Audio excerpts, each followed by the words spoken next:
믿음으로 말미암아 나를 믿으라. 아멘. 여러분께서는 죽음을 한 번씩 생각하십니까? 죽을 때 자신의 모습이나 죽은 후에 어떻게 되겠는지 하는 것들을 생각하십니까? 저도 이따가 한 번씩은 생각합니다. 내가 죽을 때 어떤 모습으로 죽을까 하는 생각도 해보고요. 고통을 많이 겪다가 죽지는 않을까 이런 생각도 해봅니다. 아니면 평안하게 죽을까 그런 생각을 해봅니다. 근데 어찌 알겠습니까? 어떻게 죽을지. 그러면서 적어도 요양병원에서 비참한 모습으로 좀 외롭게는 죽지 않아야 되는데 그렇게 되지 않았으면 좋겠다 하는 생각도 합니다. 기도도 하고요. 그리고 어떤 모습으로 죽든지 죽을 때 분명한 사실은 하나님의 위로와 은혜 가운데 죽을 것이다 하는 생각을 합니다. 그렇게 생각한다고 해서 죽음이 두렵지 않을까요? 아닙니다. 죽음은 두려운 것입니다. 그 자체가 성도에게도 성화의 방편이거든요. 성화의 방편이 될 만큼 죽음은 역시 성도에게도 두려운 거예요. 그것은요, 이제까지 한 번도 경험해 보지 못한 것입니다. 죽기 전에 고통을 많이 겪지 않고 죽는다고 해도 죽음은 여전히 두려운 것이지요. 우리가 죽음을 통해서 하나님께로 가는 것을 압니다. 아는데도 죽으면은 두려움이 있는 것입니다. 죽음은 그런 거예요. 예수님께서 아버지께로 가실 때가 다가왔을 때였습니다. 제자들에게 그런 사실을, 아버지께로 가신다는 사실을 자주 말씀하셨어요. 그만큼 마음의 준비를 단단히 시켜주신 것이죠. 그리고 그런 일이 일어났을 때 예수님에 대한 믿음이 흔들리지 않고 믿음이 더 견고해질 수 있도록 미리 가르치셨습니다. 그런데도 베드로 사도가 여쭙습니다. 주여, 어디로 가십니까? 아버지께로 가신다고 몇 번을 가르쳤는데 주여 어디로 가십니까? 베드로 사도가 여쭙어요. 그 질문에 예수님께서는 내가 가는 곳에 네가 지금은 따라올 수 없으나 후에는 따라오리라 고 대답을 하십니다. 지금은 따라오지 못하겠지만 후에는 따라올 것이다.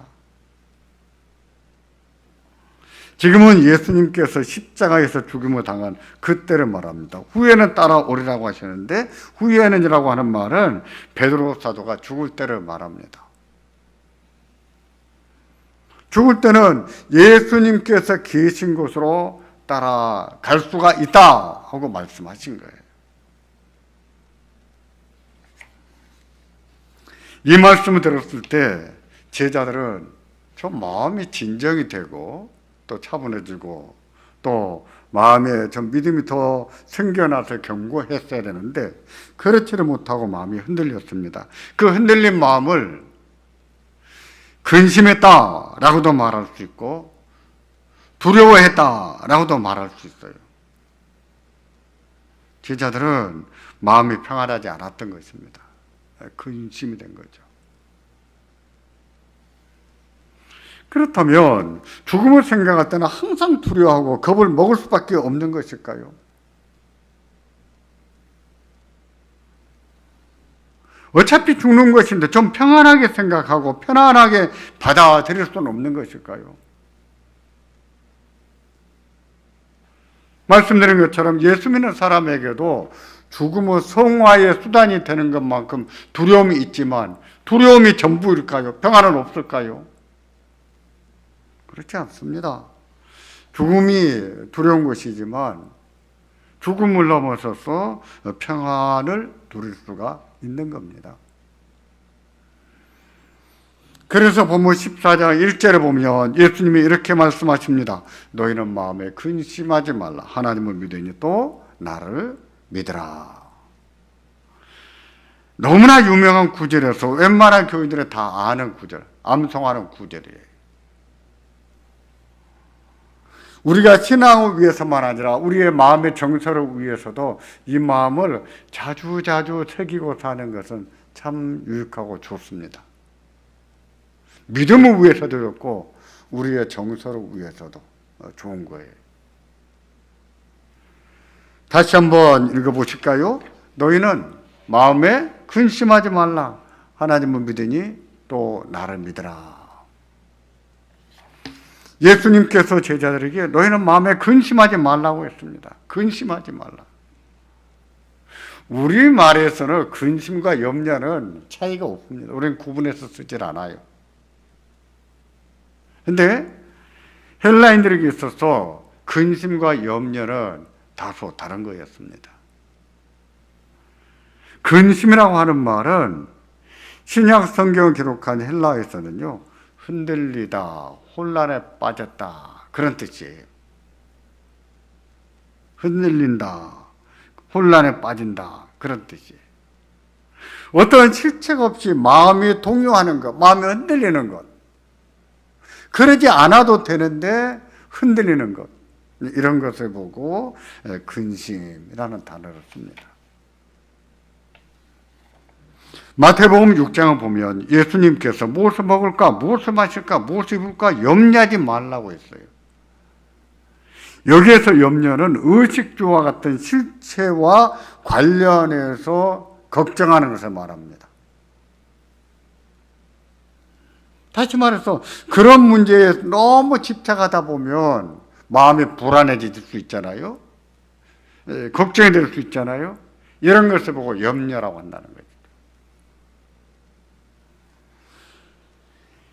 여기에서 제자들의 경우는 마음에 근심이 생겼습니다. 예수님께서 백성의 장로들에게 잡혀 십자가에 죽을 것을 말씀하셨고, 그러나 사흘 만에 다시 살아나실 것도 말씀하셨어요. 그것을 몇 번 말씀하셨다고요? 3번이나 하셨습니다. 3번이나. 3번이나 내가 사흘 만에 다시 살아날 것이다 라고 말씀하셨는데, 그 말씀을 생각했다면 내가 아버지께로 간다고 하셨어도 죽음만 생각할 것이 아니라 뭐도 생각했어야 됐을까요? 부활도 생각했어야죠. 내가 장로들에게 잡혀서 십자가에서 죽을 것이다, 그러나 사흘 만에 부활할 것이다 라고 하셨으므로 죽음만 생각할 것이 아니라 뭐도 생각해야 되겠습니까? 다시 살아나신다 하신 말씀도 생각했어야지요. 왜 다시 살아날 것이다 하는 말씀은 조금 더 생각하지 않고 주신다는 그 말씀만 생각한 겁니까?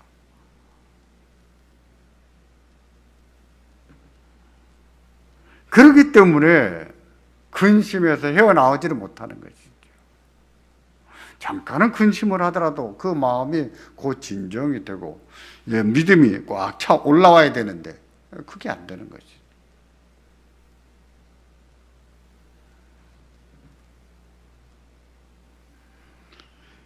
죽으시기 전에나 죽으신 후에 제자들의 모습을 보면 예수님이 다시 살아날 것이다 라고 하셨던 말씀을 조금 더 귀담아 듣지 않았구나 라는 생각이 듭니다. 예수님께서 가야바의 집에 끌려가셨을 때는 예수님의 예고에도 불구하고 베드로가 예수님을 3번이나 부인하지 않았습니까? 나는 모른다. 심지어 저주까지 하면서 부인하지 않았습니까? 예수님께서 부활하신 후에는 어디서 만나자고 하셨어요? 갈릴리에서 만나자 그랬습니다. 부활을 믿었더라면 어디 가서 기다려야 됩니까? 갈릴리 가서 기다리고 있었어야지요. 나 가지를 않았어요. 왜 안 갔을까요? 예수님이 부활할 것이다, 사흘 만에 부활할 것이다, 그 말씀을 귀담아 듣지 않은 것이죠. 믿질 않은 것이죠. 오히려 유대인들에게 잡힐까 봐 집안에 모여서 문을 걸어 잠궜습니다. 마리아가 무덤에 다녀와서 부활하셨다고 전해줘도 믿지를 못했어요. 믿지를 못해서 베드로는 무덤에 달려가 봤습니다. 그런 일련의 행동들을 살펴보면 제자들의 마음이 얼마나 동요했었는지, 얼마나 심하게 흔들렸었는지 엿볼 수가 있죠. 왜 예수님께서 그런 제자들에게 너희는 마음에 근심하지 마라 이러셨는지 알만합니다.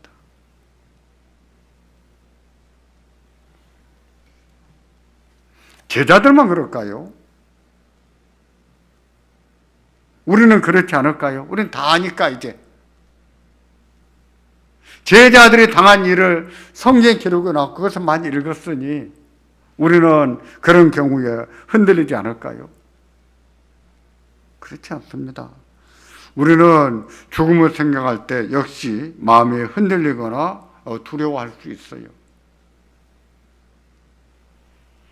오히려 그런 경우로 훨씬 많이 보는 것 같습니다. 우리하고 다르지 않다는 것입니다. 그러나 그리스도 안에서 다시 살아날 것을 늘 생각하고 묵상하고 이에 대한 소망을 품고 있다면 그렇게까지 흔들리지 않을 수 있는 것입니다.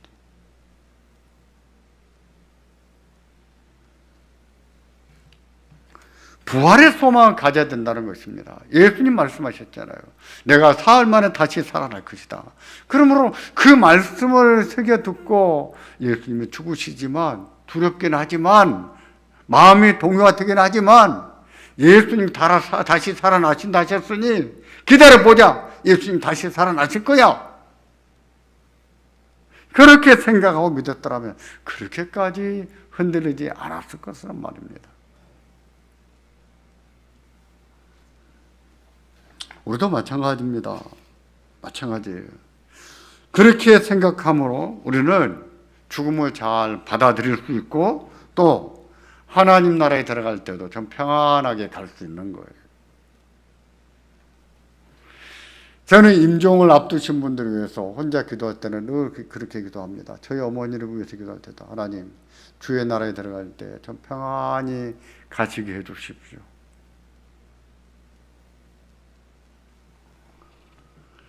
우리가 예수님의 말씀을 기억한다면 다시 살아나리라 하신 말씀을 기억한다면 죽음이 아무리 두려운 실체일지라도 그렇게 흔들리지 않을 수 있다는 말이에요.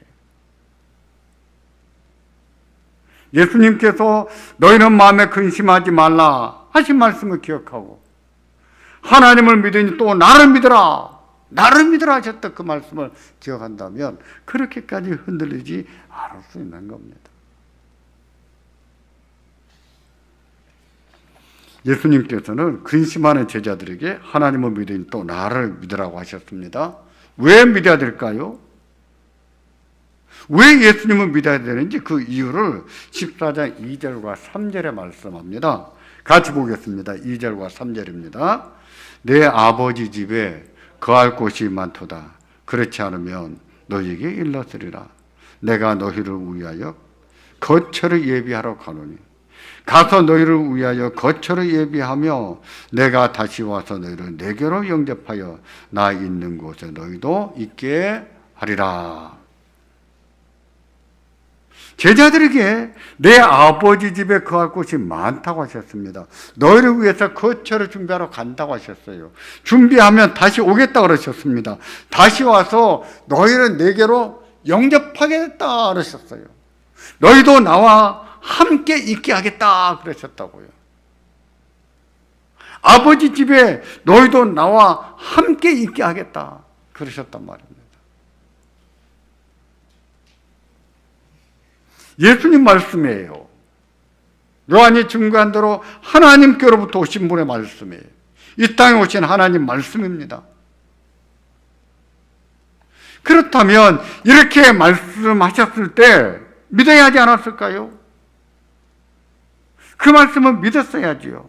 그 말씀을 믿었더라면 그렇게까지 흔들리거나 불안에 떨지 않을 수 있었다는 것이.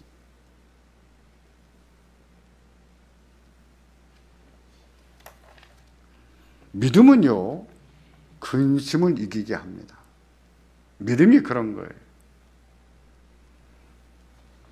우리가 어떤 사람에 대해서 불안해하고 잘할 수 있을지, 또 잘못한 건 아닐지 염려할 수 있습니다. 그런 경우에 그 사람을 믿는다면 그 근심, 그 염려를 거둬들일 수 있잖아요. 그런 겁니다. 믿음은 근심을 이깁니다. 근심을 이기고 평안하게 하는 거예요. 믿음이 있으면 기쁨을 누릴 수 있는 거예요. 예수를 믿는 게 그래서 중요합니다. 예수님을 믿으셔야 됩니다. 이런 경우에 예수를 믿는다고 하는 것은 예수님 말씀을 믿는 겁니다. 예수님 말씀이 무엇인지 모르고 믿는 것은 믿는 게 아니에요. 예수님 말씀이 무엇인지 모르고 믿는다고 하는 것은 믿는 게 아니란 말입니다. 예수님이 하신 말씀을 기억하고 믿어야 되는 거예요. 그런 믿음이 근심을 이기고 염려를 이기며 설계하는 거예요. 근심하고 염려하고 사는 것은 믿음으로 사는 것이 아니지요. 그렇습니다. 그래서 우리의 일상을 어떻게 사는가 우리 자신을 살펴봐야 돼요. 염려를 많이 하고 삽니까? 근심을 많이 하고 삽니까? 잠깐 할 수 있어요. 근데 늘 염려하고 살고 늘 근심하고 산다고 하는 얘기는 우리가 믿음으로 살고 있지 않다는 뜻입니다.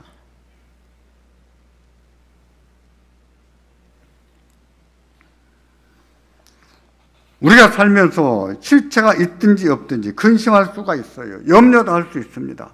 제자들처럼 마음과 믿음이 흔들릴 수 있고 돈 걱정 때문에 앞으로 어떻게 될 것인지 삶의 걱정 때문에 불안해할 수 있어요. 우리가 그리스도인이지만 인간이기에 그것은 어찌할 수가 없습니다. 그러나 잠시 근심하고 염려할지라도 곧 예수님 말씀을 생각한다면 우리는 근심을 물리쳐버리고 마음의 안정과 평화를 얻을 수가 있습니다. 오히려 기쁨을 회복할 수가 있는 거예요. 그렇게 함으로 평안을 누리고 살고 기쁨을 누리고 사는 거예요. 그들이 그리스도인이죠. 그게 믿음으로 사는 것이죠.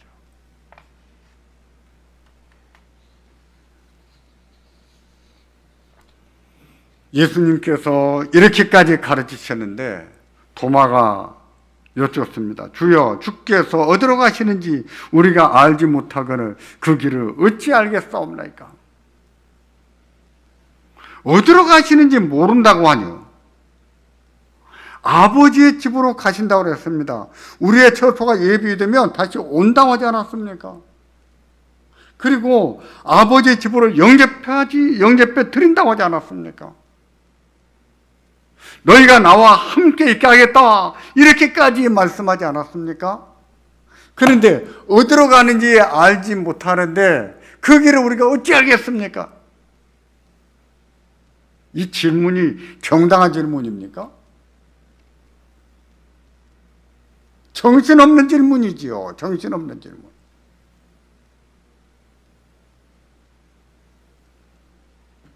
이 질문은 지난주에 강론했던 빌립과의 대화를 생각나게 합니다. 빌립은 아버지를 보여달라고 했습니다. 아버지를 보여주면 족하겠다고 했어요. 그 말에 예수님이 얼마나 답답해 하셨습니까? 빌립의 말을 들으신 예수님이 이렇게 말씀하셨거든요. 빌립아, 내가 이렇게 오래 너희와 함께 있을 때 내가 나를 알지 못하느냐? 내가 이렇게 오래 머물면서 가르치고 표적을 보여주고 이렇게까지 너희들에게 증거를 했는데 나를 모르느냐? 뭐는 몰라서 그 묻는 말이냐? 답답한 심정으로 예수님이 하신 말씀이에요. 그 정도 가르치셨고 그 정도 보여주셨고 그 정도 예수님이 함께 하셨다면 믿음이 확고할 수가 있다는 뜻입니다. 그런 질문을 하지 않을 만도 하다는 얘기예요. 도마도 마찬가지였습니다. 예수님께서 그만큼 오래 머물고 그만큼 가르치셨으면 믿을만하고 믿음이 확고할 만도 했습니다. 그런데 우리가 그 길을 어찌 알겠습니까? 어디로 가는지 모르는데 우리가 어찌 알겠습니까? 그럼 지금까지 예수님이 늘 설명하신 것은 뭐예요? 내가 아버지께로 간다. 아버지께로 가면 처소로 예비하겠다. 처소가 예비하면 다시 오겠다. 너희를 나 있는 곳으로 영접해서 너희가 나와 함께 있게 하겠다. 이렇게 가르치신 것은 뭐가 됩니까? 뭘 들은 거예요?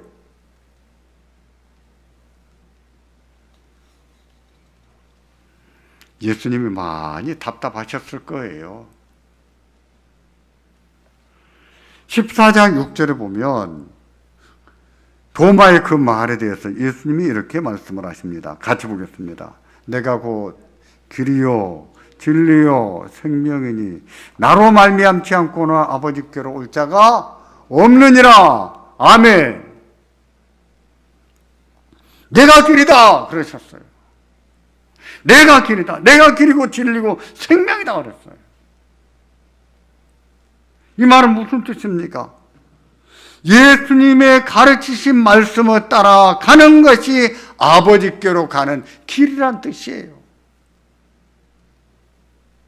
내가 아버지께로 간다고 하지 않았습니까? 예수님이 가르치신 말씀을 따라가는 것이 길이에요. 아버지께로 가는 길이에요. 그게 진리고 그 길을 따라가는 자가 영원한 생명을 얻습니다.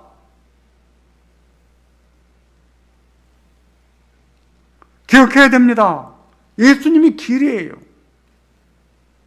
예수님이 가르치신 말씀을 따라 사는 것이 그 길을 가는 거예요. 아버지께로 가는 길입니다.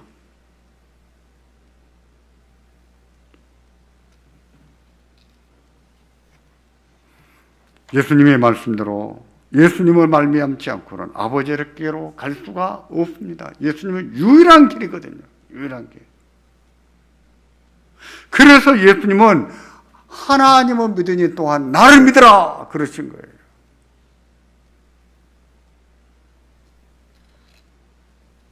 다시 말씀드리지만 예수님을 믿는다는 것은요, 예수님의 가르친 말씀을 믿는 것입니다.